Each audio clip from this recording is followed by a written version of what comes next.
in teaching the mechanics of the Major League Swing 2. Tommy Mansky's powerful teaching video that features the same revolutionary techniques that have produced baseball world's back-to-back-to-back AAU national championship teams. Parents, players, and coaches have been simply amazed at their students' rapid week-by-week improvement. These award-winning techniques benefit players of all ages and ability levels and make a valuable addition to any coach's library and a great gift. At just $29.95, call now. Chris Mortensen here.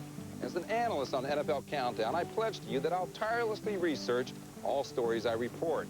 I'll follow up and confirm all leads regarding Sunday's games, and I will never use the telestrator to draw on players' faces.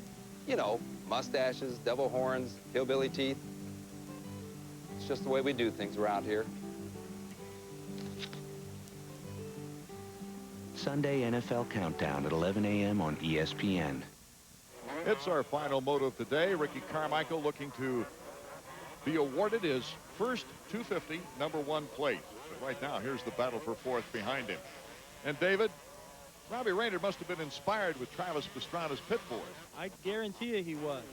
I mean, it sounds stupid and silly and all that, but I'm telling you, it makes a difference. He's out there going, yeah, this is cool. I am fast. I remember how good I was going last Thursday, and here it is. So Robbie moves into fourth, passing David Villeman. And our leader and soon-to-be 250 champion, Ricky Carmichael. Well, he must sense this. He's got to know. Here's the answer to our Suzuki trivia question. What year did Guy Cooper win the 125 National Championship? It was in 1990. Of course, the 125 title goes down to the final race of the year in Belmont with Stefan Roncada leading Pastrana by only 6 points. Our final lap for Ricky Carmichael. Here last year, he had a 1-1 sweep.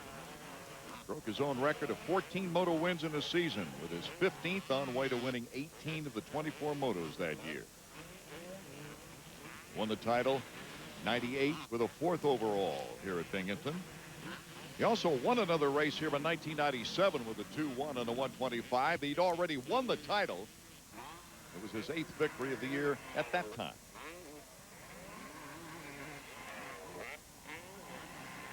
Right now, here today, he has a chance for 4 consecutive AMA National Outdoor titles. That is an awesome figure. The checkers for Ricky Carmichael. He's also carrying the banner for all of those 250 Florida riders who wished they'd have won a title in the National Outdoors, because he is the first Floridian ever to win the 250 motocross title. How sweet it is for Ricky Carmichael. I talked with him before this outdoor season got started, and it was as though he expected to win this championship. And I thought, well, you're up against some tough competition, bud, but he came out here and proved he is #1 outdoors. Ricky Carmichael takes the #1 plate. We'll hear from the champ when we return. He's upside down. This one has to go like that. Some children imagine that their father is the most powerful man in the world. Wonder where they got that idea. Dad! The 300 horsepower Silverado. The truck from Chevrolet.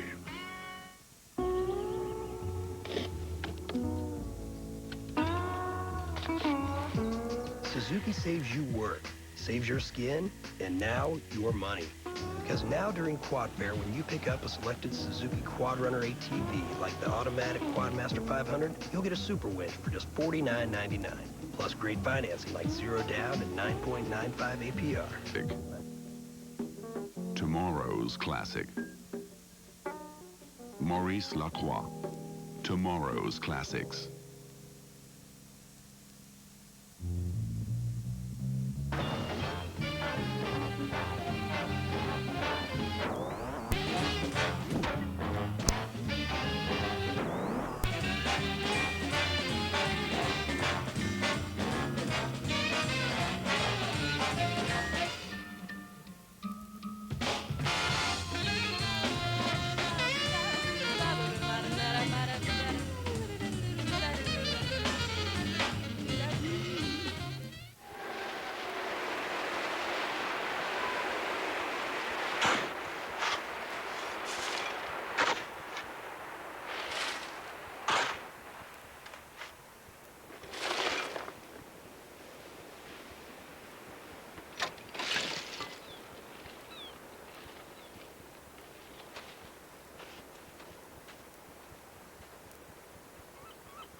Today's classic.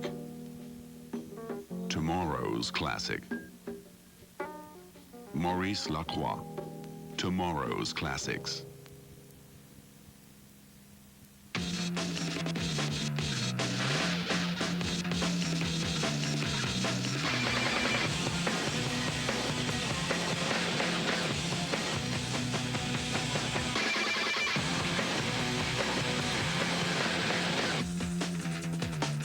Imagine blue on 10 cups of coffee. Vortex, a new color for the new Beetle.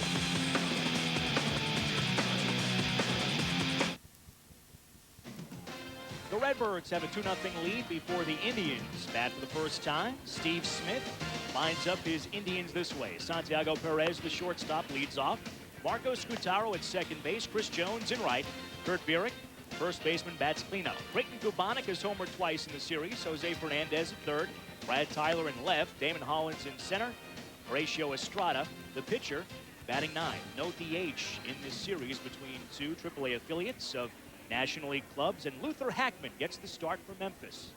Hackman came over in a trade from the Colorado Rockies in the offseason. Darryl Kyle and Dave Veer is coming along with him. Jose Jimenez was the main player going over to the Rockies.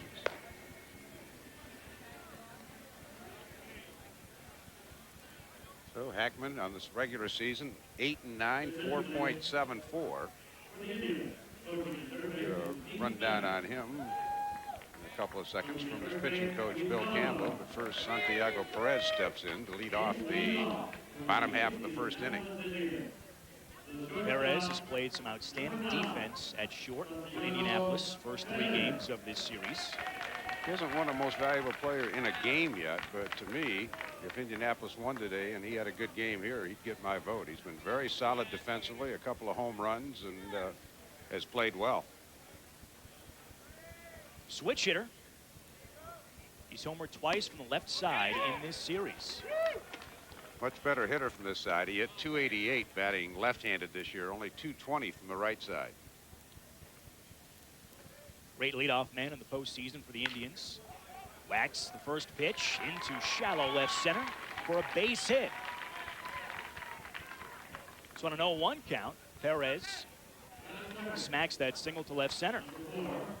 Take a look at the defense for the Memphis Redbirds. Pretty much the same way they've played all games, except in right field. They've alternated Darrell Whitmore and Andy Bevins. Keith McDonald starting his 3rd game behind the plate. Rick Wilkins started game 1.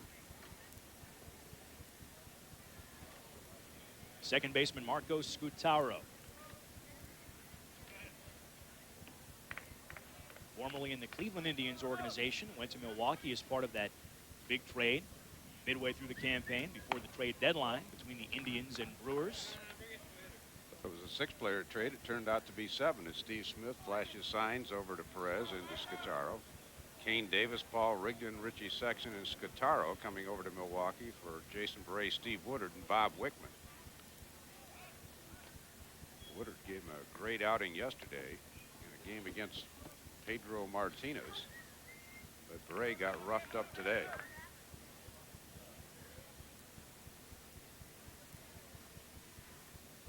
Perez measuring his lead, draws another throw. Let's join Dean Ellis for a scouting report on Luther Hackman. With Bill Campbell, Ted, and Bill, what do you tell your pitcher Luther tonight with that wind blowing out? Try to get your sinker going, that's for sure. You can try to keep the ball down. You're going to concentrate down as much as you can, because anything up in the air right now, we saw the way Sutton's ball flew out of here. Ted, the hitters, they're smiling tonight here in the dugout. And catcher Keith McDonald smiling as well after Santiago Perez is caught stealing. Looked like he got a pretty good jump, but good throw by McDonald. Nails Perez at second. Well, McDonald came out and threw a strike. It was a steal all the way. You can see with Scutaro and Perez out by a pretty wide margin. Hackman pretty close to the plate. He had a decent jump, but McDonald just shot him down. I don't know. I mean, you know, every manager's going to play his own game, but I think in a night like this, you don't want to run yourself into too many outs. I mean, get a lot of runs just by letting your hitters do some work here. The way the ball is carrying tonight with that wind blowing out to dead center field, we might have a very high-scoring game.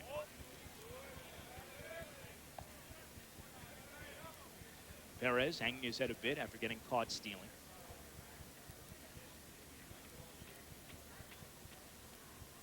Three and one to Scutaro. He gets under this one. Driven to straightaway center field. Mark Little has it in his sights and in his glove. Route number 2. That ball was probably on a normal night. Little would have had to come racing in for it as Scutaro got hit around the trademark, but it's still carried out to medium deep center field.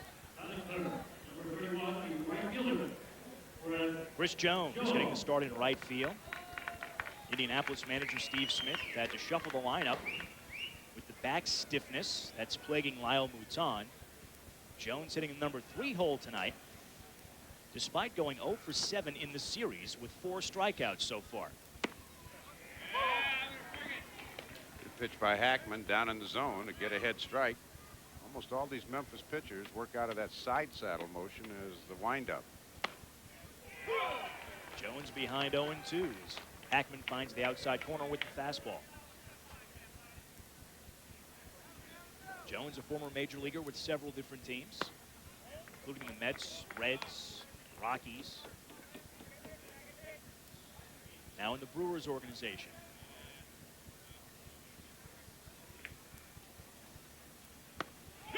Jones fans, and that ends the home half of the first inning. First strikeout for Luther Hackman as he protects a 2-0 lead. We head to the second here in Las Vegas.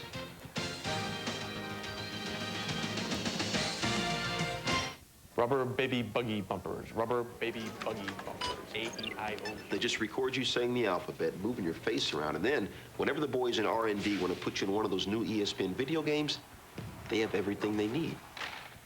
Yeah, but that would mean they could make us do whatever they want.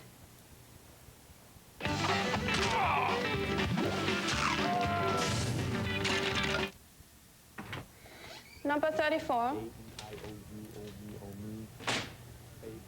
You know, ideas and inventions come from people in all walks of life. Do you have an idea for a new product or invention? If so, Invention Submission Corporation has information to help you get started.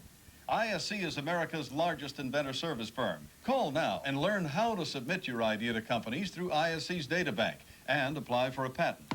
Even if your idea is just to improve an existing product, call for ISC's free information. For your inventor's information, call 1-800-652-0101. Tomorrow on ESPN. At 7, highlights from the great outdoor games. At 8, it's a race to the checkered flag in the NASCAR Craftsman Truck Series. And at 11, Sports Center. On ESPN2 at 6:30 RPM tonight. At 8, Edge NFL matchup. At 8:30, ESPN's 2-minute drill. And at 9, Friday Night Fights. And on ESPN Classics starting at 7, Masters from the 70s. And at 8, Sports Century profiles an American hero, Muhammad Ali. Do you have all the ESPN networks? The MGM Grand Resort in Las Vegas host hotel for the AAA World Series. Memphis leads 2-0 as we head to the second must-win situation for the Redbirds. And if they go on to win tonight, we will have a Game 5 tomorrow night here on ESPN2 at 11 Eastern, 8 Pacific. The Indians and Redbirds will battle it out in a winner-take-all situation if we have a Game 5 on Friday night. Game 5 if necessary here on ESPN2. For more information, log on to ESPN.com.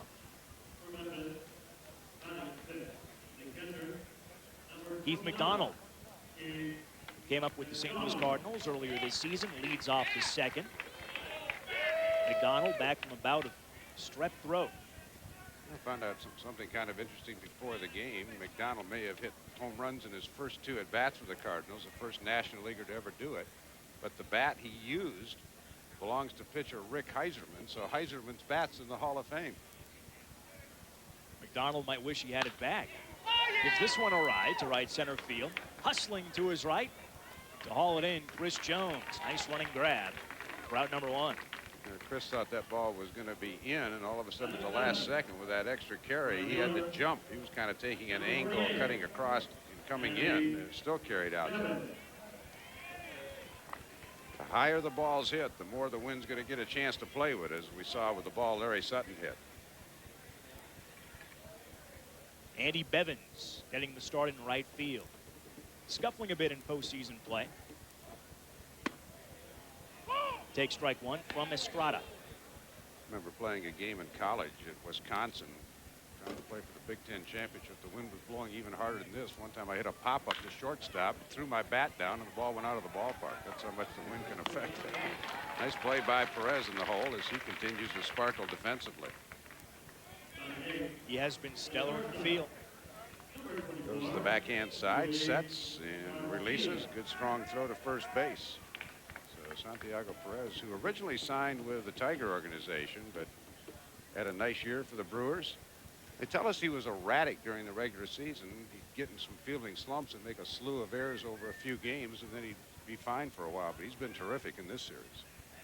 Here's another former Tiger, Luis Garcia. He pulls the trigger a little bit late. Garcia got into 8 games with the Tigers last year, went 1 for 9, played most of the '99 season with Toledo in the International League. And he falls behind 0-2. Had a big hit yesterday. In fact, he was down in the count with 2 men on in the 4th inning, and then doubled down the right field line to knock in 2 and tie the game. And then the Redbirds exploded. And that foul ball got the ball boy in the dugout, so we hope he's going to be okay.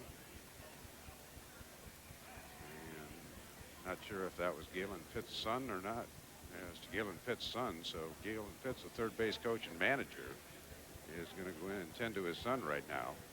Get coaching changes. Boots Day runs over to third, but right now they're concerned about Travis Pitt, the son of manager Galen Pitt.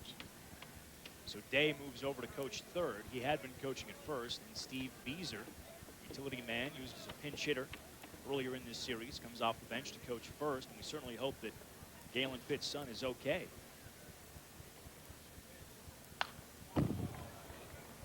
Oh-2 foul back by Garcia. Count stays 0-2.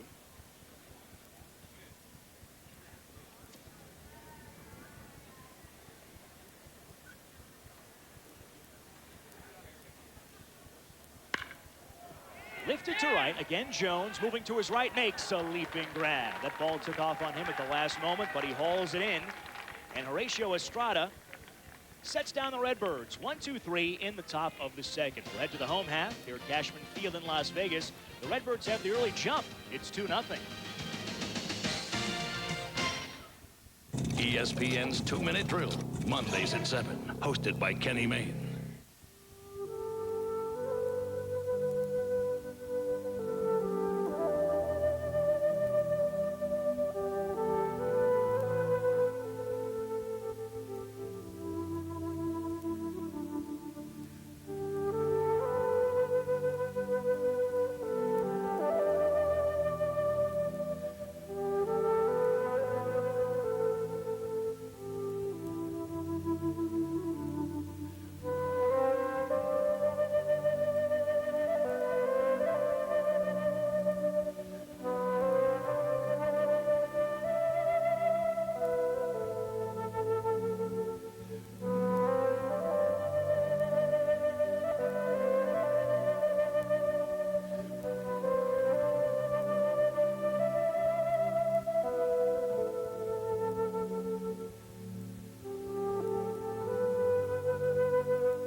Choose one.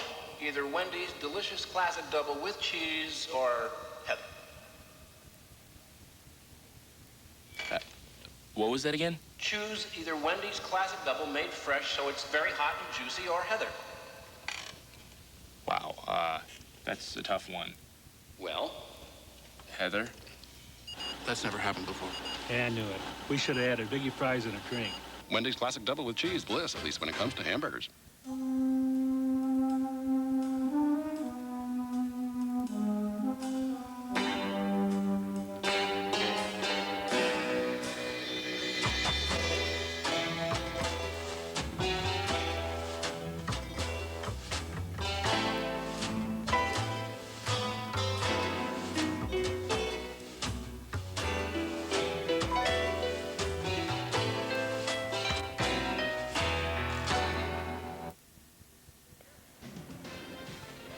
Memphis Redbirds have the early jump on Indianapolis 2-0 as we head to the home half of the second. And good news, Dave, from the Memphis dugout.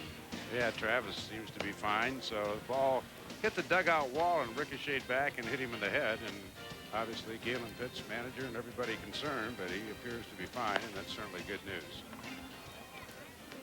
Looks like he's okay. Indians have a chance to wrap up the series with a victory tonight. They lead the best-of-5 series 2-1. Memphis in a must-win situation yesterday, exploded for 11 runs as they downed Indy 11-4. Did all of their damage in the middle innings. 4 runs in the 4th, 4 in the 5th, 3 more in the 6th. Kurt Bierich leads off the 2nd. Indians' first baseman.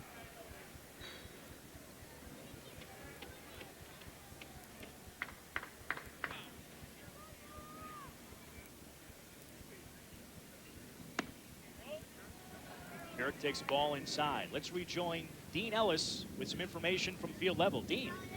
Ted, tonight's pitcher Luther Hackman had an upset stomach. Normally doesn't eat before a game, but tonight he did. So an upset stomach, but seems to be feeling better. And it was not the wind. There's no truth to that rumor, Ted. Mark Little grabs that fly ball. Yeah, that one was carrying like crazy, too. Yeah, I'm sure there's a few pitchers that might take a look at that wind tonight and get an upset stomach. That'll teach Luther to deviate from his pregame regimen. Usually doesn't eat before a ball game, decided to change things up. And probably went to one of those buffets Las Vegas is famous for. Creighton Gubonic had yesterday off as Memphis won the ball game 11-4 to force this evening's Game 4. His last at bat in this series, he belted a game-winning home run. Albert Pujols almost in the next county out in left field. He's only about 4 steps in front of the warning track. He can reach back with his right hand and touch the wall from where he's standing. Sky high in the infield. Shortstop Garcia makes the grab between the mound and second base for out number 2. Well, Hackman may have an upset stomach, but he's mowing him down right now. He's given up a lead single, but McDonald picked him up by throwing out Perez, who tried to steal. Gubonic hit the game-winning home run for the Indians, leading off the bottom of the 9th in Game 2. Gave Indianapolis a 3-2 win.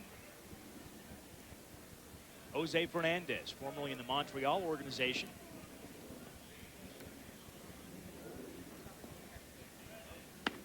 He takes a strike at the knees from Luther Hackman. Fernandez only 1 for 8 in the series, has only hit a double. He's struck out 4 times.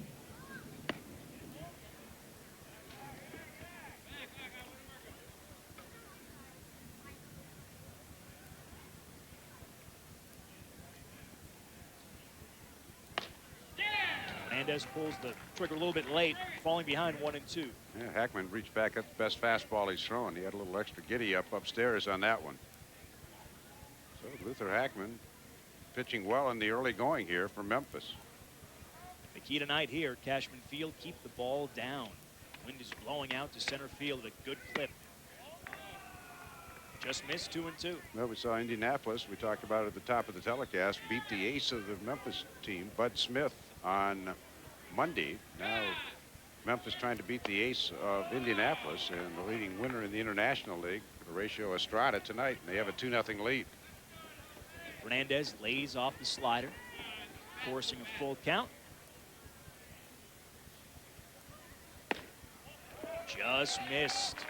Fernandez walks. First walk allowed by Luther Hackman. Well, if you're going to miss downstairs today, and that's exactly what Hackman did.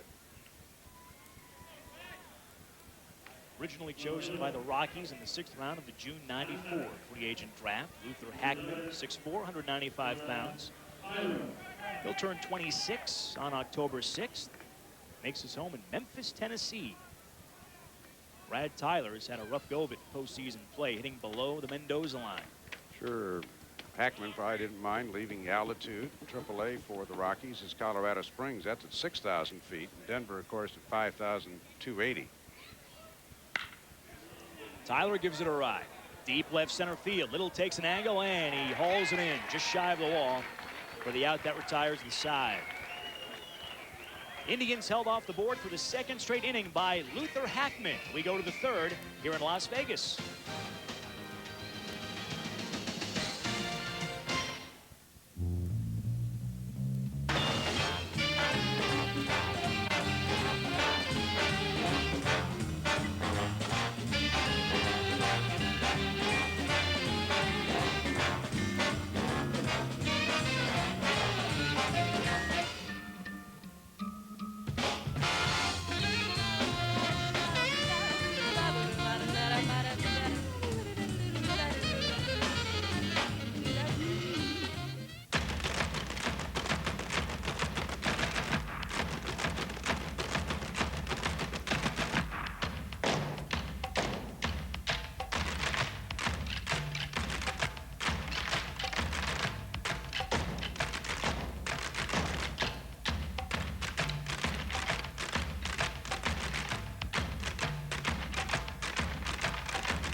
Just getting by isn't enough.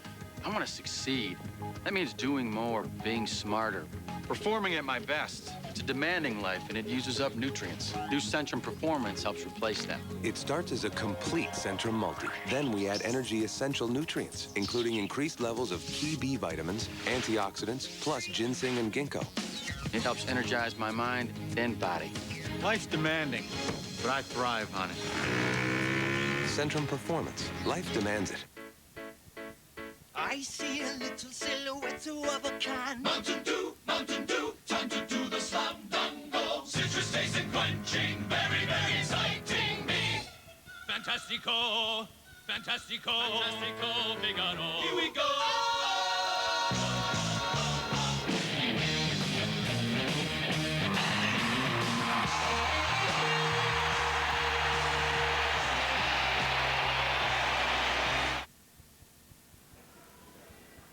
We make our way to the third here at Cashman Field in Las Vegas. 2-1 Redbirds over the Indians. Full day of college football coverage here on ESPN2. Coming up Saturday, first at noon Eastern, 9 Pacific, the Syracuse Orangemen visit East Carolina to meet the Pirates at Dowdy-Ficklen Stadium down in Greenville, North Carolina. Tough road test for the Orange. Then Louisville against second-ranked Florida State, 6 Eastern, 3 Pacific. The night wraps up with Alabama taking on Arkansas at War Memorial Stadium in Little Rock, 9 Eastern, 6 Pacific. That's Saturday on ESPN2, college football triple header action. For more information, log on to ESPN.com. Looks pretty good. Get some of that up here for the old broadcasters. Absolutely. Make that trip up here with the peanuts and Cracker Jack. Looks like you may have a rooting interest in that first game on Saturday. Syracuse, your alma mater. Tough test for the Orangemen. Playing the Pirates at Dowdy-Ficklen Stadium down there in Greenville, North Carolina. Good thing for Syracuse, it's a day game as opposed to a night game. Rowdy atmosphere down there. 2-1 to the pitcher, Luther Hackman.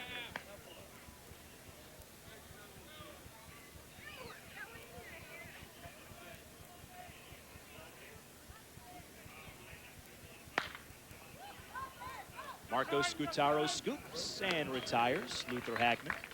6 in a row set down by Horatio Estrada, and he has calmed down, Dave, since giving up that home run to Larry Sutton. Yeah, getting it down, too. Take a look at the umpires working series.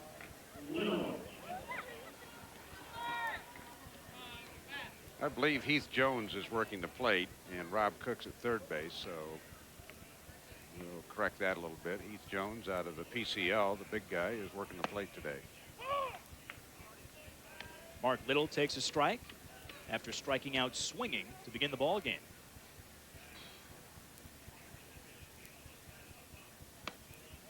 Estrada just misses the outside corner with the breaking ball, 1-1.